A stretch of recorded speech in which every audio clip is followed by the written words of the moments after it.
ये दुनिया है इधर जाने का नहीं मेरे बेटे, इश्क कर मगर हद से गुजर जाने का नहीं, बुलाती है मगर जाने का। प्यार के पंख उड़ान भरे रानीगंज में जाने के बाद जो कुछ हुआ सबको हैरान। उसके साथ आंतरिक संबंध बनाया और उसके बाद जब वो थक गया तो बाहर से इधर जाने का नहीं मेरे बेटे, इश्क कर मगर हद से गुजर जाने का नहीं, बुलाती है मगर जाने का नहीं। आज आपको अररिया जिले की एक ऐसी खबर से रूबरू करवाना चाहता हूं जो आपको दिल दहला देगी। कि दुनिया में एक प्रेमिका ने एक प्रेमी को एक ऐसी खतरनाक सजा दी जिससे हर कोई हैरान है, हर कोई सोचने को मजबूर हो जाता है कि क्या प्रेमिका भी ऐसी सजा दे सकते हैं। क्या यह मोहब्बत था या मोहब्बत के नाम पे धप्पा, या फिर प्रेमिका ने जो प्रेमी को सजा दिया वह कितना सही था। एक प्रेमिका के नज़रों से देखे तो ये कहाँ तक जायज़ था या नाजायज़। क्या ब्लैकमेल की दुनिया में प्रेमिका इतना हद तक गुजर सकती थी कि प्रकाश नामक युवक को इस तरह से सजा दिया जा सकता था। प्रेमी को सजा मंजिता ने क्यों दी, आखिर सब कोई हैरान हो गया प्रेमिका को इस तरह से सजा देने के। साथ ही साथ यह भी सोचना जरूरी है कि प्रेमिका पर आंख मूंद कर भरोसा किया जा सकता है। क्या हवस का इतना भूख चढ़ा हुआ था कि प्रकाश को मौत के मुंह में जाना पड़ा। युवक जिसका नाम प्रकाश था वह प्राइवेट कंपनी में मेडिकल संबंधित कोई कामकाज किया करता था। उसी में एक सुंदर सी लड़की आती है और जॉब करने लगती है।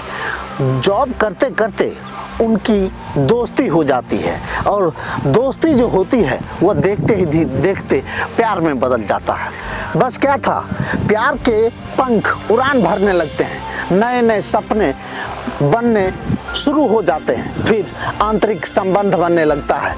तो फिर निजी फोटो प्रकाश मंजिता को ले लेता है और जब अचानक एक खबर आती है कि मंजिता उसके साथ संबंध स्थापित नहीं करना चाहती है तो लड़का उसे ब्लैकमेल करना शुरू कर देता है। उसके बाद शुरू होती है वो कहानी। कहते हैं कि आंतरिक संबंध सहमति से होता है, लेकिन इस बार जो दोनों के बीच मंजिता और प्रकाश के बीच जो संबंध स्थापित होने वाली थी वह आपसी सहमति से नहीं बल्कि बदले की भावना से होने वाली थी। एक प्लानिंग के जरिए उसकी सहमति होने वाली थी जिसका अंजाम बहुत ही खौफनाक देखने को मिला। मंजिता हंसते हुए प्रकाश को फोन करती है और प्रकाश को कहती है हमारे साथ डेटिंग करना है। प्रकाश ये सब कुछ जानकर खुश हो जाता है, खुशी से झूम उठता है। वह नए नए सपने को देखने लगता है, वह आंतरिक संबंध के बारे में कई बातें सोचने लगता है। लेकिन जब प्रकाश के पास मंजिता आती है तो वह रानीगंज जाती है और रानीगंज में जाने के बाद जो कुछ हुआ सबको हैरान कर दिया। मंजिता को हंसते हुए प्रकाश कहता है कि आज बहुत मज़ा आने वाला है, लेकिन मंजिता कहती है कि आज तुम्हारे साथ हमको बहुत मस्ती करना है, प्लीज इंजेक्शन ले लो ना। प्रकाश मंजिता की आंखों में देखते हुए इंजेक्शन ले लेता है और इंजेक्शन लेने के बाद तड़प तड़प कर प्रकाश की चंद मिनट में मौत हो जाती है और उसके बाद प्रकाश की लाश को पेट्रोल छिड़क कर जला दिया जाता है। यह सब रानीगंज के उस जंगल में हुई जिसकी तहकीकात बाकी था। जून के महीने में प्रकाश के परिजन ने जब एफआईआर दर्ज की गुमशुदगी की तब सीडीआर के आधार पर पुलिस ने खंगालना शुरू किया। जब पुलिस के पास मंजिता का कॉल ट्रेस हुआ तब जाकर ये सारी चीज़ें सामने आई। लेकिन जब मंजिता ने अपनी कहानी सुनाई तो एक नया मोड़ आ गया।